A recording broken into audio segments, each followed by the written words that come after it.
சுமந்தோம் புது யுகம் ஒன்றை பூமியில் படைக்க இளைஞர்கள் எழுந்தோம். சிறகை விரித்தோம் புது யுகம் ஒன்றை பூமியில் படைக்க பயணத்தை தொடர்ந்தோம். இளைஞர்கள் நடந்தால் இமயமும் நகரும், வெற்றியின் கதவுகள் விரைவினில் திறக்கும். இளைஞனின் கரங்கள் பூமியை சுமக்கும், அவனது விழியினில் வெளிச்சங்கள் கிடைக்கும். புது யுகம் ஒன்றை பூமியில் படைக்க எழுந்திடு எழுந்திடு நண்பா, எழுந்திடு எழுந்திடு ஒன்றாய். புது யுகம் ஒன்றை பூமியில் படைக்க எழுந்திடு எழுந்திடு நண்பா. உயிரை சுமந்தோம் புது யுகம் ஒன்றை பூமியில் படைக்க இளைஞர்கள் எழுந்தோம். சிறகை விரித்தோம் புது யுகம் ஒன்றை பூமியில் படைக்க பயணத்தை தொடர்ந்தோம்.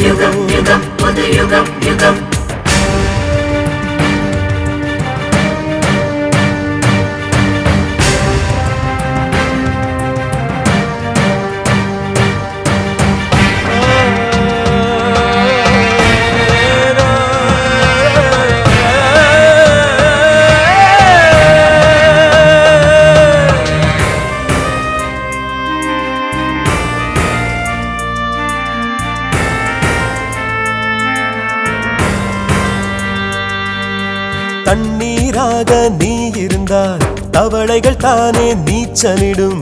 சூரியனாக இரு மனிதா, பூமி உன்னை சுற்றி வரும். ஆகாயத்தை உன் சிறகால் அளந்திட நீயும் பறந்திடடா. பூகோளத்தை உன் தோள்கள் சுமந்திட நீயும் நிமிர்ந்திடடா. இளைஞரே இளைஞரே புது யுகமே, இனி இந்த பூமியின் புது சரித்திரம் நீ. யுகம் யுகம் புது யுகம் யுகம்.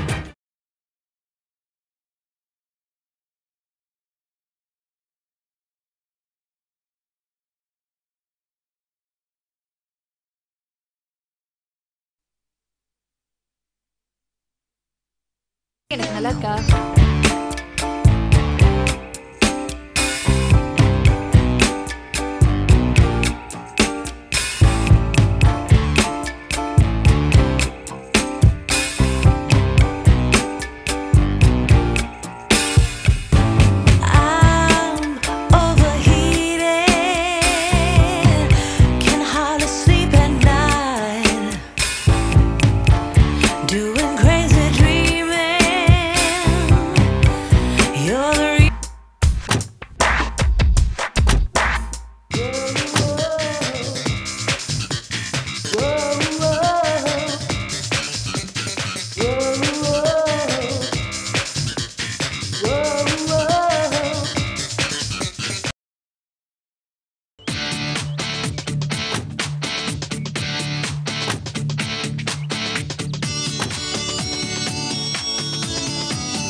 வாங்க சார்.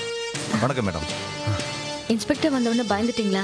பயப்படாதீங்க, நீங்க உட்காருங்க. இன்ஸ்பெக்டர், இவர்தான் மிஸ்டர் ஏகாம்பரம், அவர் மனைவி, அவர் பொண்ணு. நான் சொன்ன பாதிக்கப்பட்ட குடும்பம் இதான். உங்களால நேரடியா போய் போலீஸ் ஸ்டேஷன்ல கம்ப்ளைண்ட் கொடுக்க முடியாதனால தான் இன்ஸ்பெக்டர் இங்க வந்திருக்காரு. அவரு உங்க குறைகளை தீர்த்து வைப்பாரு. நான் எல்லாம் சொல்லிட்டேன். ரொம்ப நன்றிங்கண்ணா. உங்களை பத்தின எல்லா விஷயத்தையும் காயத்ரி ஏற்கனவே என்கிட்ட சொல்லியிருக்காங்க. நீங்க எதுக்கும் கவலைப்படவோ பயப்படவோ தேவையில்லை. உங்க பொண்ணை இந்த நிலைமைக்கு ஆளாக்குனவங்களை தண்டிக்கிறதோடு மட்டும் இல்லாம உங்க பொண்ணு மறுபடியும் சகஜமா வாழ்றதுக்கு தேவையான நஷ்டஈட்ட சட்டத்தின் மூலமா உங்களுக்கு வாங்கி தர நான் கண்டிப்பா உதவி செய்யறேன். ரொம்ப நன்றிங்க இன்ஸ்பெக்டர். நன்றிங்க ஐயா. நடந்தது எல்லாத்தையும் இன்ஸ்பெக்டர் கிட்ட சொல்லுங்க. சரிங்க. கான்ஸ்டபிள். Yes sir. அவங்க சொல்றதெல்லாம் எழுதிக்கங்க. Okay sir.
சார் அவங்க சொன்னதெல்லாம் எழுதிட்டேன்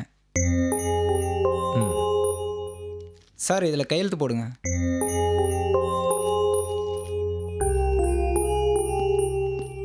கவலைப்படாதீங்க, கண்டிப்பா உங்களுக்கு நல்லதே நடக்கும்.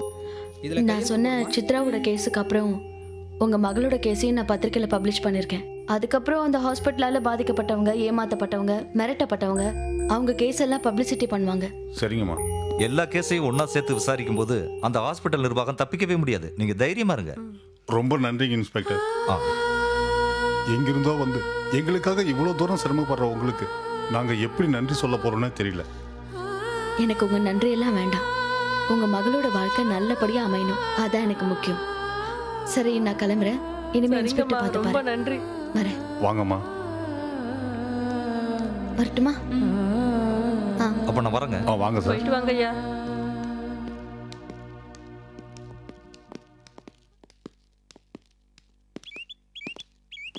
ரொம்ப நன்றி இன்ஸ்பெக்டர். நான் என்ன பண்ணிட்டேன்னு நன்றிலாம் சொல்றீங்க? இல்ல, சாதாரணமா ஸ்டேஷனுக்கு போய் கம்ப்ளைண்ட் கொடுத்தாலே நடவடிக்கை எடுக்க இழுத்தடிப்பாங்க. நீங்க வீடு வரைக்கும் வந்து கம்ப்ளைண்ட் வாங்கியிருக்கீங்களே, அதுக்கு தான் நன்றி சொல்றேன். No no miss Gayathri, it's my duty. பாதிக்கப்பட்டவங்க ஸ்டேஷனுக்கு வந்து கம்ப்ளைண்ட் கொடுக்க முடியலனா நாங்களே நேரடியாக சம்பந்தப்பட்ட இடத்துக்கு போய் கம்ப்ளைண்ட்டை ரிசீவ் பண்ண சொல்லி எங்களுக்கு சட்டத்திலே இடம் இருக்கு. இன்னும் சொல்ல போனா போன்ல சொன்னாலே ஓடி போய் விசாரிக்க சொல்லி இன்ஸ்ட்ரக்ஷன் கொடுத்துருக்காங்க. சட்டத்தை மதிக்கக்கூடிய எந்த ஒரு அதிகாரியும் செய்யக்கூடிய வேலையை தான் நான் இப்ப செஞ்சிருக்கேன். உண்மையை சொல்ல போனா நான் தான் உங்களுக்கு தேங்க்ஸ் சொல்லணும். அந்த ஃபார்மா ஹாஸ்பிட்டலை பத்தி வாய் வழியா நிறைய கம்ப்ளைண்ட்ஸ் எனக்கு வந்திருக்கு. அதை வச்சு நான் நடவடிக்கை எடுக்கலான்னு பார்த்தா பல வழிகளில் எனக்கு தடங்கள் கொடுக்கலாம். ஆனால் நீங்களும் உங்கள் பத்திரிகையும் இதில் தலையிட்டதுனால தான் கவர்மெண்டே இன்ட்ரெஸ்ட் எடுத்து சிவியராக ஆக்ஷன் எடுக்க சொல்லி எனக்கு ஆர்டர் கொடுத்துருக்கு. இந்த கேஸ் நேர்மையாகவும் நியாயமாகவும் நடக்கிறதுக்கு காரணம் நீங்கள் தான். அதனால தான் உங்களுக்கு நன்றி சொல்லணும்னு சொன்னேன். ஒரு விஷயம் மிஸ் காயத்ரி, இதுக்கப்புறம் நீங்கள் தான் ரொம்ப ஜாக்கிரதையாக இருக்கணும். என்ன சொல்கிறீங்க? எங்களை அவங்களால டைரெக்டாக தாக்க முடியாது. வேணும்னா இந்த நடவடிக்கை எடுக்க முடியாத அளவுக்கு பல வழிகளை இடைஞ்சல் கொடுக்கலாம். ஆனால் உங்கள் பிரச்சனை அப்படி இல்லை. உங்களை கொலை பண்ணவும் முயற்சி பண்ணலாம். ஏன்னா இந்த பிரச்சனை வெளியே வர்றதுக்கு ஆணிவேரா இருந்ததே நீங்க தான். நீங்க இந்த காக்கி சட்டை போட்ட அன்னைக்கே முடிவு பண்ணிருப்பீங்க உங்க உயிர் உங்க கையில இல்லைன்னு. நான் பேனை எடுத்த அன்னைக்கே அதை முடிவு பண்ணிட்டேன். இப்போ ஒன்றும் கெட்டு போகல. உங்களுக்கு பாதுகாப்பு வேணும்னா உடனே எனக்கு ஒரு மனு எழுதி கொடுங்க. உங்களுக்கு 24 மணி நேரம் பாதுகாப்பு கொடுக்க நான் தயாரா இருக்கேன். எனக்கு பாதுகாப்புக்கெல்லாம் அவசியமே இல்லை இன்ஸ்பெக்டர். உங்க அக்கறைக்கு ரொம்ப நன்றி. எனக்கு மறுபடியும் தேவைப்பட்டா நான் உங்களை காண்டாக்ட் பண்றேன். நம்ம அடிக்கடி சந்திப்போம்னு நினைக்கிறேன். வரேன். ஓகே.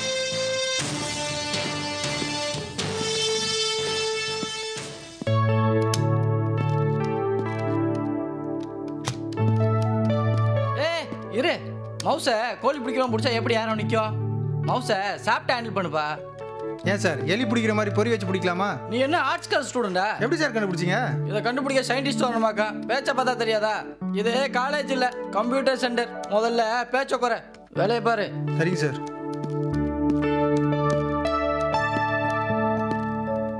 ஏய் சுதா, எஸ்கேப் தட்டுமா? ஆ ஆ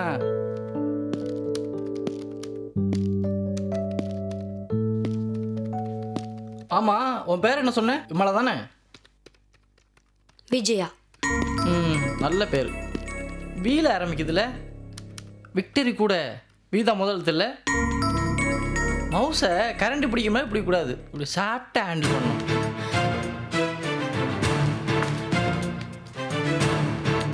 மவுஸை இப்படி பதமாக பிடிச்சி நகர்த்தா தான் கற்றுக்க முடியும். என்னைய பார்க்குறீங்க? என்னை அப்புறம் பார்க்கலாம் விஜயா. முதல்ல சிஸ்டத்தை பாருங்க, அப்போ தான் கற்றுக்க முடியும். பாடத்தை ஆரம்பிக்கட்டுமா? ஏன் சார், நீங்க இங்க மாச சம்பளத்துக்கு தானே வேலை பார்க்குறீங்க? அப்கோர்ஸ். சம்பளம் எவ்வளோ உங்களுக்கு? 6000 ரூபா, 6000 rupees. வீட்டு வாடகை எவ்வளோ தரீங்க? ஆஹா, நம்ம கூட குடும்பம் நடத்த கேட்குறா போல இருக்கு.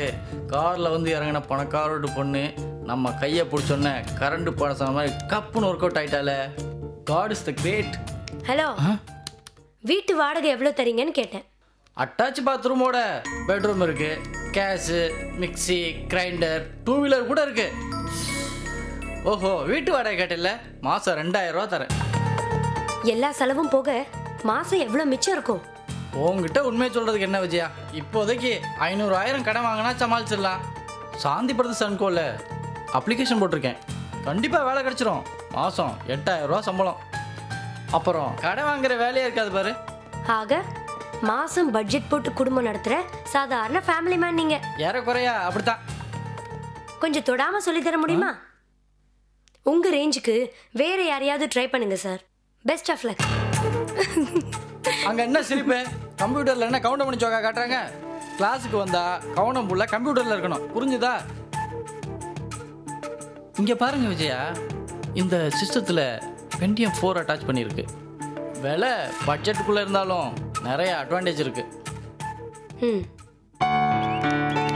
இன்னைக்கு கிளாஸ் ரொம்ப போர் அடி. ஆமாண்டி, சரியான ஜொல்லு அந்த ஆளு. ஆமாம்மா, இந்த ஆள் கிளாஸ் எடுத்தாலே எப்போதும் இப்படிதான்.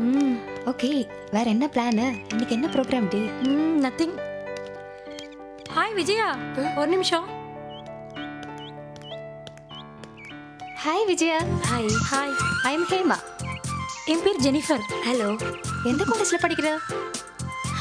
காலேஜ்ல சேரல, +2 தான் முடிச்சிருக்கேன். ஏன் இந்த வருஷம் என்னாச்சு? அது அது நாங்கள் ஃபேமிலியோட மலேசியா சிங்கப்பூர் ட்ரிப்பு போயிருந்தோமா. நாங்கள் திரும்பி வரும்போது காலேஜ் அட்மிஷன் எல்லாம் முடிஞ்சு போச்சு. அப்போ நல்ல வசதியான ஃபேமிலின்னு சொல்லு. எங்கள் அண்ணன் இந்தியா பாகிஸ்தான் கிரிக்கெட் மேட்சோட கான்டெஸ்ட்டில் ஃபர்ஸ்ட் ப்ரைஸ் வாங்கினானா, அதில் போனது தான் இந்த ட்ரிப்பு. விஜயா, அந்த இன்ஸ்ட்ரக்டருக்கு நல்ல பாடம் கற்றுக் கொடுத்தப்பா. அவன் சரியான ஜொல்லு பார்ட்டிப்பா. பின்னாடி வந்து நின்றுட்டு ஏதோ மாதிரி மோப்பம் பிடிச்சிட்டே இருப்பான்.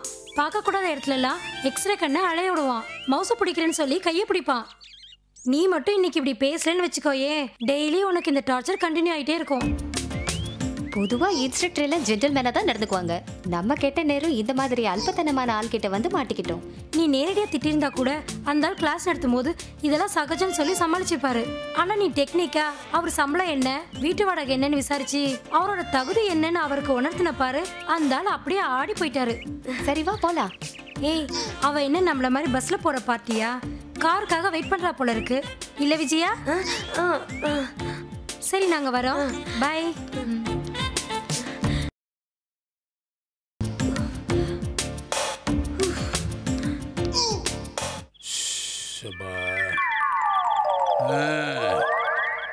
இன்னைக்கு நமக்கு சிவராத்திரி தான் சார். ஒன்று சொன்னா தப்பா எடுத்துக்க மாட்டீங்களே? தப்பு இல்லாம கேளு சார். நமக்கு இந்த நைட் டியூட்டி தேவையா? யோ, நீ போலீஸ்காரனா? ஒரு போலீஸ்காரன் கேட்க கேள்வி அது வெக்க மேல உனக்கு? அது இல்லை சார், பகல்ல 16 மணி நேரம் டியூட்டி பார்க்குறோம், அது போதாதா? போதாதியா? நாம யாரு? போலீஸ்காரன். நாம பாக்குற சாதாரண வேலை இல்ல, சர்வீஸ் பண்றையா, பொதுமக்களுக்கு சர்வீஸ் பண்றோம். எப்பவும் நம்ம மனசுல டியூட்டி டியூட்டி, இது மட்டும் தான் ஞாபகம் இருக்கணும், புரியுதா? முதல்ல உனக்கு ஒரு கல்யாணம் பண்ணி வைக்கணும், அப்பதான் எனக்கு நைட் டியூட்டி கொடுங்க நைட் டியூட்டி கொடுங்கன்னு அலைவ. சார், கல்யாணம் ஆனவங்க லீவு போட்டு வீட்லயே இருப்பாங்கன்னு கேள்விப்பட்டிருக்கேன். நீங்க என்னன்னா தலகே சொல்றீங்களே? அனாவசியமா பேசி நேரத்தை வேஸ்ட் பண்ணாத, டியூட்டி கவனிமேன். சார், 2 வீலருக்கு பதிலா 4 வீலரே வருது sir.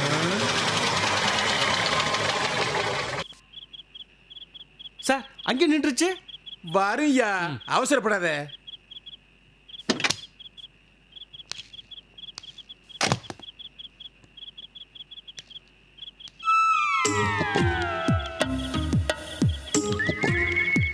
Sir, drunk and drive sir. நல்ல வேட்டை, வா.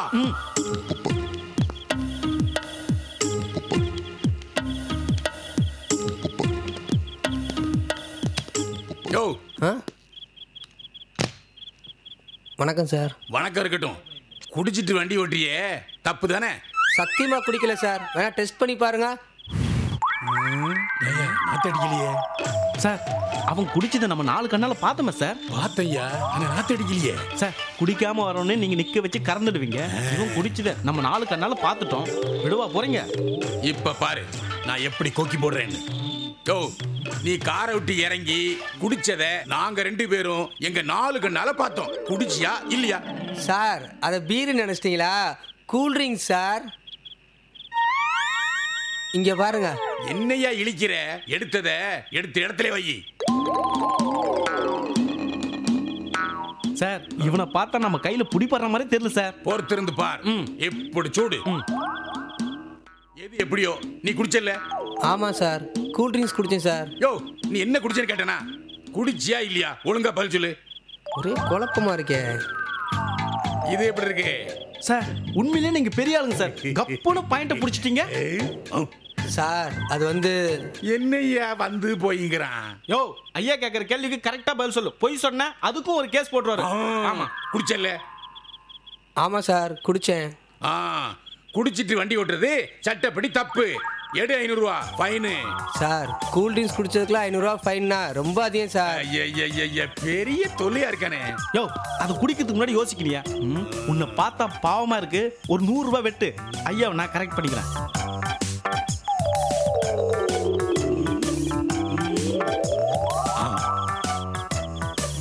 தள்ளியா தம்பி, இனிமே நடு ரோட்ல நின்னுலாம் குடிக்கப்படாது. குடிக்கணும்னு ஆசை வந்தா வீட்டுல போய் குடிக்கணும். சார், இனிமே டிரைவ் பண்றப்ப பச்சை தண்ணி கூட குடிக்க மாட்டேன் சார். இருந்திட்டான். பாப்போம். எல்லாம் என் நேரம்.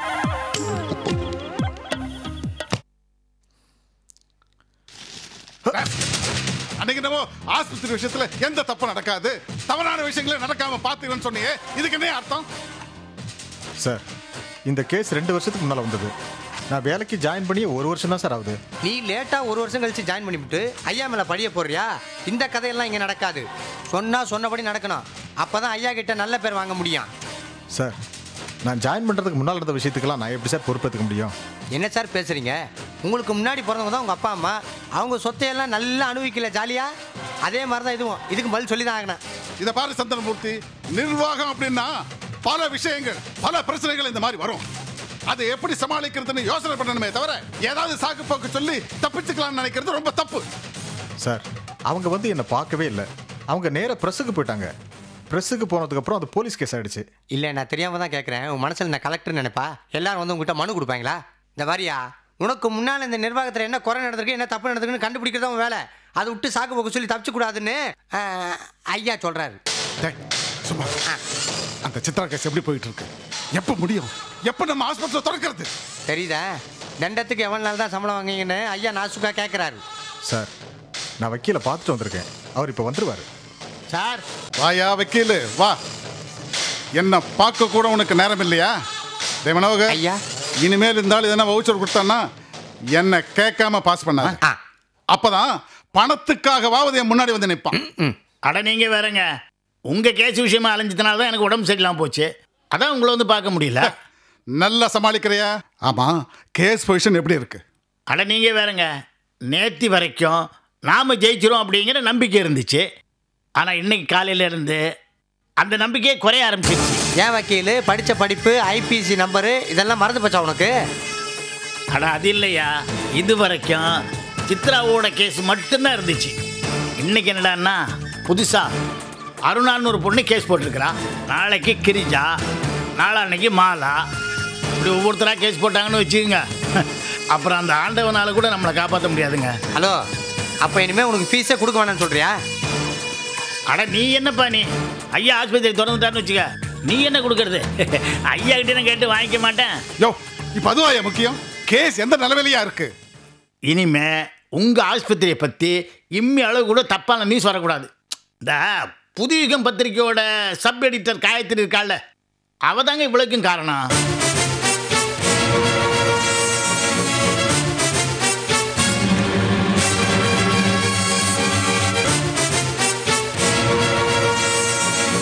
உங்களை பத்தியும் உங்க ஆஸ்பத்திரியை பத்தியும் தப்பு தப்பாக எழுதிட்டு வர்றான். இந்த பாருங்க, இனிமே அவ அப்படி எழுதக்கூடாது. அவ கையை முதல்ல கட்டி போடணும்.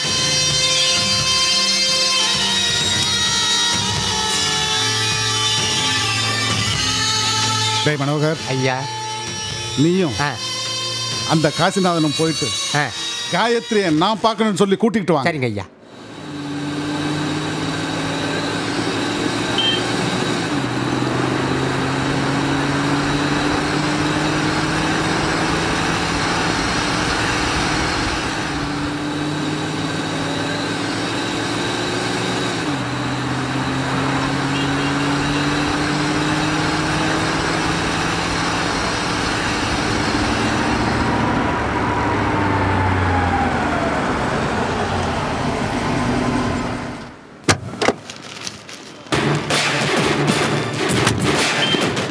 என்ன சார் வேணும்? ஒரு புதியம் கொடுங்க. இந்தாங்க சார்.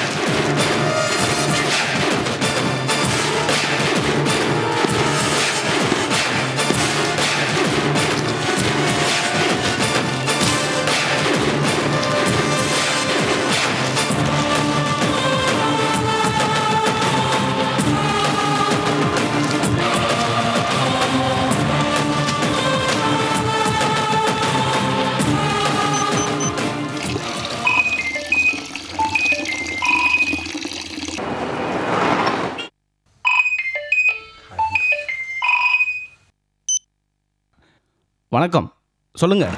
வணக்கம் ராஜா, புதுயுகம் பத்திரிகை வாங்கி படிச்சிங்களா? இல்லையே. உடனே வாங்கி படிங்க. அது மட்டும் இல்லாமல் நம்ம நண்பர்களையும் வாங்கி படிக்க சொல்லுங்க. சரிங்க ஜீவா. அப்புறம் ஒரு காரியம் பண்ணுங்க, புதுயுகம் பத்திரிகை தினம் வாங்கி பத்திரப்படுத்தி வைங்க. கண்டிப்பாக செய்கிறேங்க. சரி, நான் உங்களை அப்புறம் தொடர்பு கொள்கிறேன்.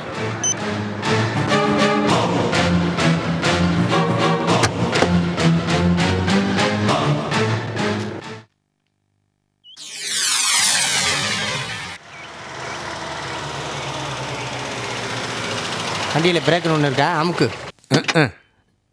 பள்ளமாக பார்த்து ஓட்டு வரான், நாசமாக போகிறேன். சார் இல்லைங்க, யாரை பார்க்கணும்? அமெரிக்க ஜனாதிபதி புஷ் இருக்காரா? என்னென்ன லூசு திறமை கேட்கிற? காயத்ரியை பார்க்கணும். வாடா உள்ள. எவ்வளவு படிக்கட்டு. இதுக்கு பதிலாக திருப்பதி மலை ஏறிந்த அதாவது புண்ணியமாவது கிடச்சிருக்கோம். இன்னும் முடியலையா?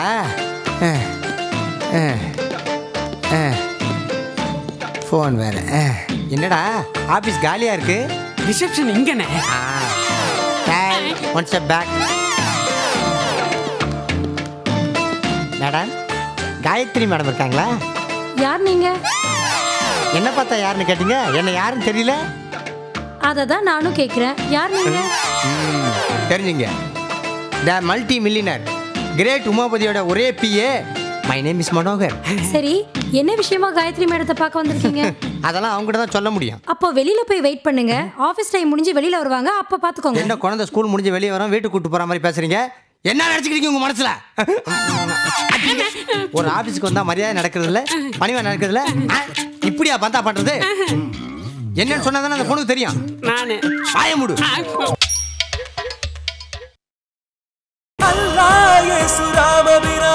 அனைவரும் கைகள் தொழு கட்டும். இளைஞரே இளைஞரே புதுயுகமே நீ. இனி இந்த பூமியின் சரித்திரம் நீ. யுகம் யுகம் புதுயுகம் யுகம். உயிரை சுமந்தோம், புது யுகம் ஒன்றை பூமியில் படைக்க இளைஞர்கள் எழுந்தோம். யுகம் யுகம் புதுயுகம் யுகம். சிறகை விரித்தோம், புது யுகம் ஒன்றை பூமியில் படைக்க பயணத்தை தொடர்ந்தோம். யுகம் யுகம் புதுயுகம் யுகம்.